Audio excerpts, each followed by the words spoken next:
Napaharurot ang tricycle na yan habang pasakay ang isang lalaki sa barangay Mendiola, Siniloan, Laguna.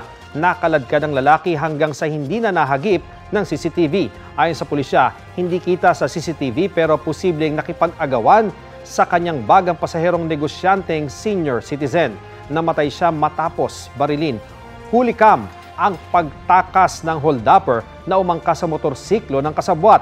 Nasa mahigit 200,000 pesos daw ang laman ng bag ng biktima. Sugatan naman ng tricycle driver na pamangkin ng senior citizen matapos barilin din.